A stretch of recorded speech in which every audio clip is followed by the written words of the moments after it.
Hi, this is Grace Harris from Robert L. Bland Middle School B.A.S.E class, and I am going to prepare a video for my B.A.S.E students that is just a general introduction to our kitchen that we have in our B.A.S.E class, as well as basic procedures when we do our cooking unit. I'm going to apologize in advance. I am taping this by myself on a laptop, so it's not going to be the world's best videography, but I think it'll be fairly effective. Okay, so the first thing that I want to talk to, even before we get started with where things are located and what's what, I want to talk about the things that we have to do before we even start in the kitchen. Okay, and of course we have to be very concerned with things of food safety and cleanliness. And that's the sort of things I want to talk to you about first. Okay, so students at middle school love to wear their hoodies, and some students will wear the same hoodie for days on end, weeks on end even, and I don't think a lot of them are getting washed in between. So the first thing, if you are going to be cooking or working in the kitchen, if you are wearing a hoodie that you wear everywhere, it needs to come off. So you need to have a suitable t-shirt on underneath your hoodie. But the cuffs around those hoodies are particularly bad for catching dirt and bacteria, and of course you can see that's awfully close to where you would be working with the food. So you're going to take off excuse me, any hoodie or sweatshirt that you have that you wear on a daily basis. If you have long sleeves, you also need to roll them up out of the way. They should at least be to the middle part or higher, middle part of your forearm or higher, to get them out of the way. That's a safety measure so that you don't catch anything on fire or get it caught on anything. But it's also, again, it's another cleanliness kind of idea, sanitation idea. Any student who has long hair, male or female, has got to get their hair tied back before they start. And you want to do the hair tying back before you will do your hand washing. And back here in our silverware drawer, which is right back behind me, keep a bag of hair ties. Okay, so if you forget to bring one of your own, you make sure that you get one of my hair ties, and once you get one of my hair ties, it's now yours. You don't put it back in the bag for somebody else to use. That is yours to keep. But you have to have your hair up in either a ponytail, a bun, or I would even accept something like a do-rag or something like that. But you have to have your hair, if it's long, somehow controlled. I haven't had too many problems with that. If I should start to develop any problems with that, then we'll just go to hair nets. And when I tell students that, I think they're pretty glad just to tie their hair back. Okay. Now the next thing that they're going to do is they're going to wash their hands. We do have, and I'll slide this around for you. We do have one kitchen sink. Okay. So in our kitchen sink, okay, you can see above there, right there. We also have, there's a towel that will hang up right there, okay? And that is the towel that you will use when you're washing your hands. Now, students are required to wash their hands well. They must wash their hands through one full verse of Happy Birthday.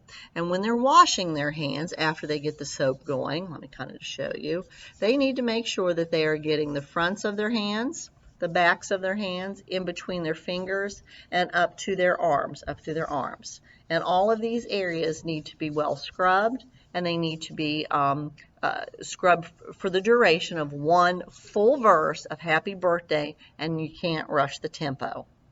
When you've done that, then you can rinse your hands, and the towel that's hanging up is always and only used for drying hands. It is not used for drying dishes. Okay, so that's important to know. The next thing that you will do is you will put on an apron to protect your clothes. Now, aprons will protect your clothes from a lot of things. It will not protect your clothes from bleach. And we do use bleach when we're washing our dishes.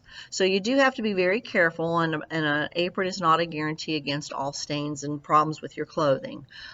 You are encouraged to bring an apron of your own from home if you have one.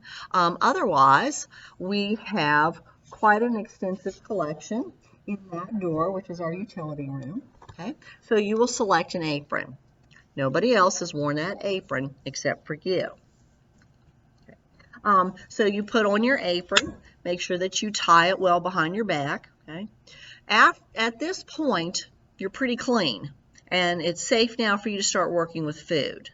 However, if while you're in the kitchen at any time you were to touch your face, your hair, anything like that, if you were to touch raw meat, anything like that, you have to rewash your hands. Anything around your face, your head, anything, okay? You have to rewash your hands. Now, some of the food that, of course, we're going to be preparing, you will have to actually use your hands to touch the food. Okay, we might be mixing up a certain type of dessert dish that works best if you use your hands. If we were to make something like meatloaf, typically it works better if you use your hands to get all those ingredients mixed well. If you are actually going to be touching the food that somebody else is going to be eating, you have to use gloves. And we keep the gloves right back here, okay? And we have, the size is a little odd. We have small, medium, and extra large. There's no large. Most students at this age need to use the medium to extra large. I have pretty average size hands for a woman, I guess. I can get the medium gloves on, but the extra large work a lot easier, okay? But some of my students are very petite, and so that the medium or the small will work for them. If you do try out, get a pair of gloves and you try them on and they don't fit, you need to throw the glove away. You don't want to go ahead now that you've kind of, germed it up, put it back in here for somebody else to use. So if you're going to be, and I will tell you, when I preview each one of the dishes that you're going to be making, and assigning who's going to be doing each food item, I will specifically tell you, you have to use gloves, you won't need to use gloves, and that sort of thing. Of course, if you do have some sort of wound on your hand, okay, then that supersedes anything else, and you must wear gloves. The wound needs to be fully covered, and you must have on gloves, okay? All right, the next thing I want to talk to you about is actually, I just want to kind of show you where everything is in the kitchen, okay? This is a little awkward with a laptop, but we'll do the best that we can. Okay. So we're going to start over here. In this black cupboard, we have our pantry. The top part of the pantry are general baking items that are used by all different classes. Here's where you're going to find your sugar, your flour, a lot of your spices, and salt, and miscellaneous items like this. The bottom portion of this cupboard is divided into the different grade levels. This top shelf, and they're marked, this top shelf will hold 8th grade dry pantry items. The next shelf is 7th grade, and the bottom shelf is for the 6th graders. And in here's where we'll keep, of course, all of those types of things. Okay? Don't get things out of another class level unless I tell you to. Of course, the next thing we have is a refrigerator freezer. Okay, we have one, and it does open on this side. There's another handle on this side, but it won't open. It's this side. Okay. The next thing you can see here, of course, is our prep table. We're really fortunate in the fact that we have this really nice industrial prep table. Okay. You can see we do have cabinets up above the refrigerator and the sink area. And we're going to talk more about the sink here in a few minutes. Below the sink, of course, like most people, we have cabinets where we keep extra dish liquids and cleaning products and that sort of thing. There's a dish drainer that we use when we're drying dishes. There's not a whole lot in this cabinet, this upper cabinet that students here need to use. I usually keep some of my lunch items for myself up here. There are measuring cups on the bottom part. Up above the sink here, these are things that we use for the rolling scones, the catering that we do. Students don't usually need to be up in that cabinet either. In the cabinet beside here in this corner area, we have a cabinet that contains glasses. They are plastic, okay? Plastic glasses, extra napkins, and also pitchers that we use for when we make drinks. Down below that, okay, is a large cupboard that houses a lot of our small appliances. We have the blenders are down there. There's a crock pot. I have some extra dishware. There is a punch bowl. We also keep when we're not actively cooking, I house the knives down there so that they're out of reach of other people. Okay. Brings us to the next section, of course, which is our stove. Now, we are scheduled to be getting a new in the same spot. It will be an electric stove. It will not be one with the glass top. That's not a really good choice for our students. So we will be getting a new one. This one's kind of wearing out anyway. Above that is another cabinet that most students don't need to access very much. I have extra cookbooks and a few storage containers and just kind of miscellaneous things up there. I didn't want to put anything up there that students would have to reach over a hot stove to get to. Okay, farther down from our stove is where we keep a bulk of our materials that we use. Again, I do have several of these collections of stirring spoons.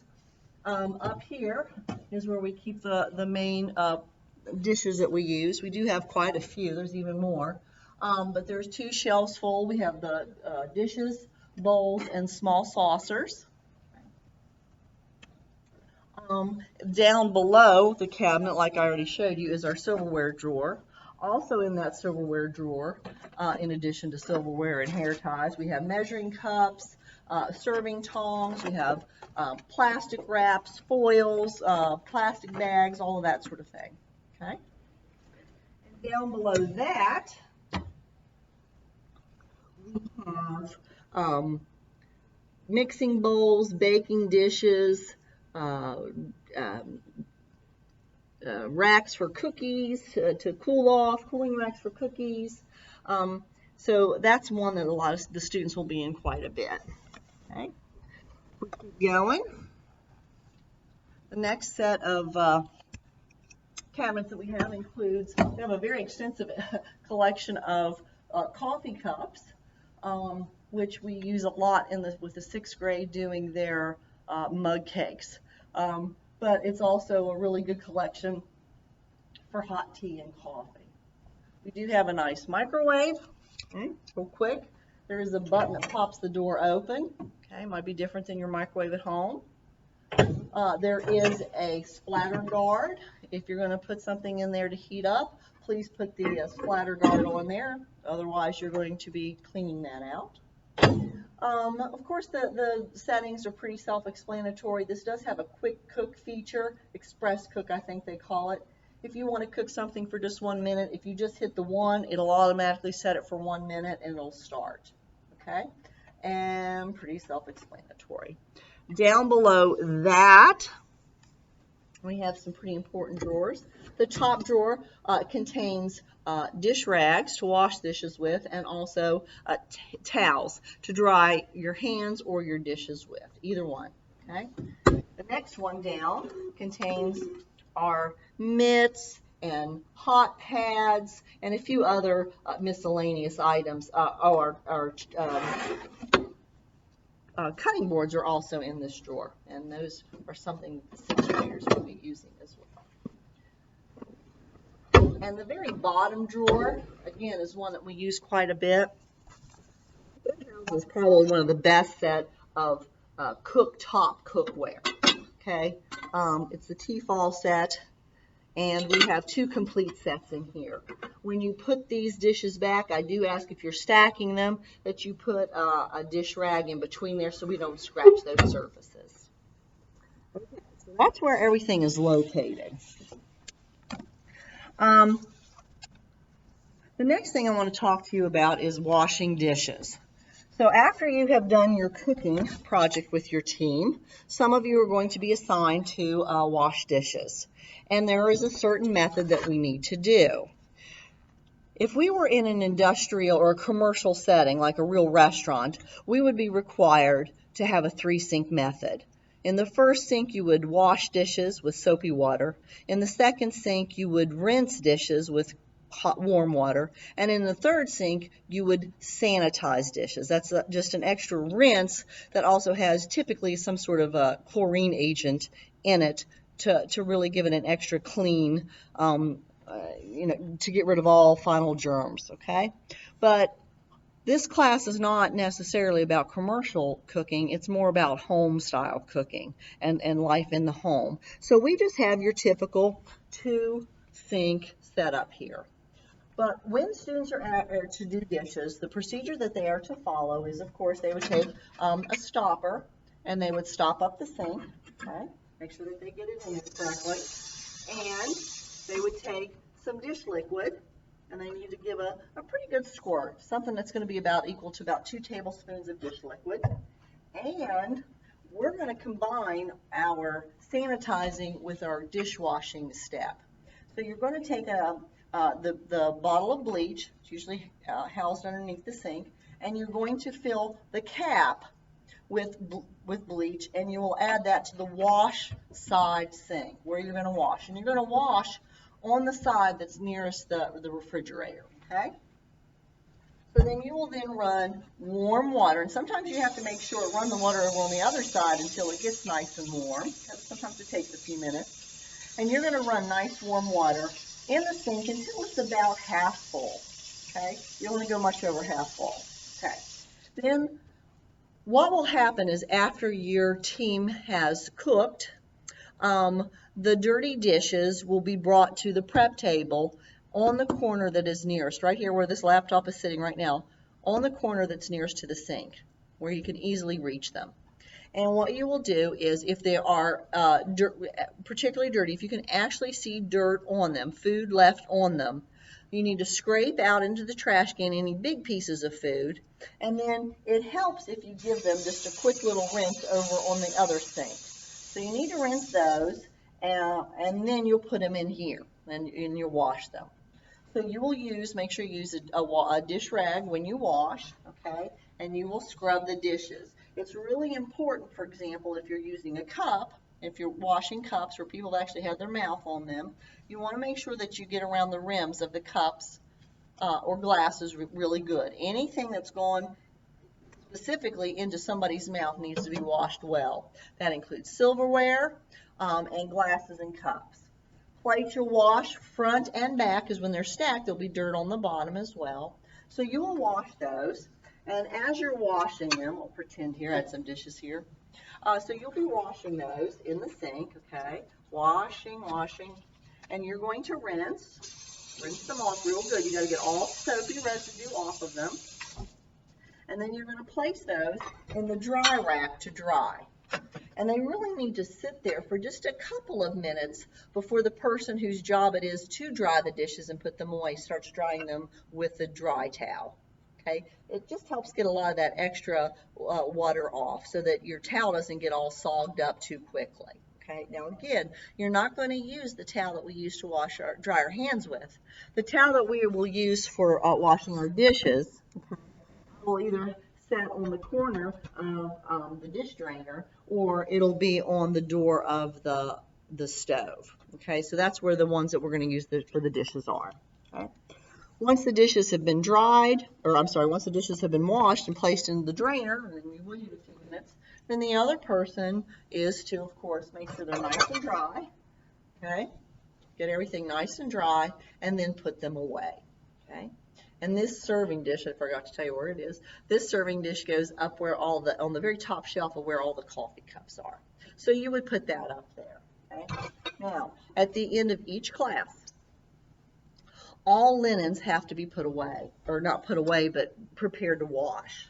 So that means the dry towel that everybody's dried their hands on, the dish towel that you've dried dishes with, all aprons will go in a laundry basket that is underneath the prep table, on the bottom shelf of this prep table.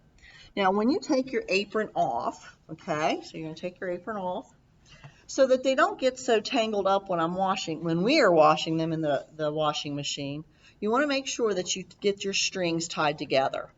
You want to tie them in a bow, not a knot, but in a bow.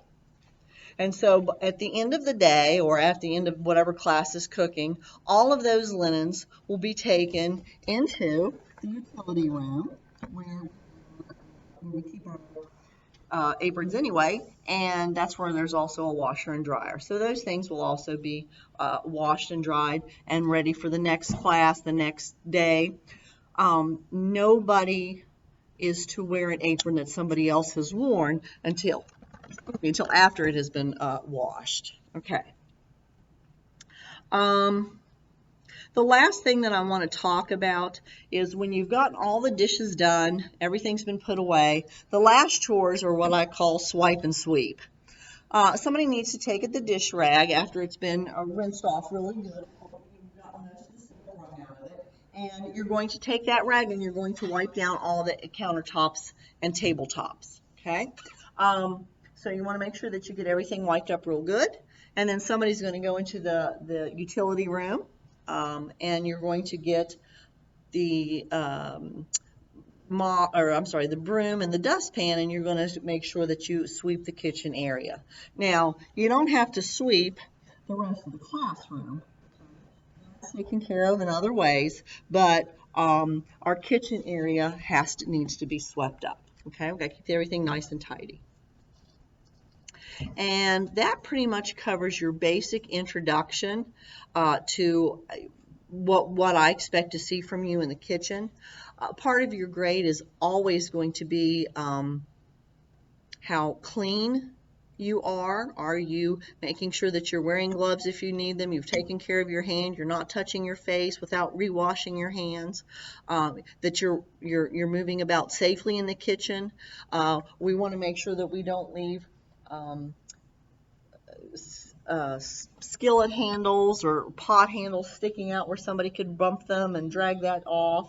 We want to make sure that we're very safe with the knives. One other thing that I want to tell you too, speaking of knives, silverware. After you have your team has finished eating, once you've brought all the dishes over here to the corner of the prep table where they'll be convenient for the sink, you want to take all of your silverware, and there will be a container that will have some water in it, and we'll make sure that we put the silverware in it so that it can kind of soak while you would be washing all the rest of your dishes. And then the last thing that you would do is go ahead and take that silverware over there and wash it. That way it kind of helps make sure all the food gets off of the little, crevices of the fork, and it keeps the silverware too, particularly knives, out of the sink while you're washing the rest of the dishes. Okay, so that should just about complete your little tour of our kitchen and also the basic procedures that I expect you to know.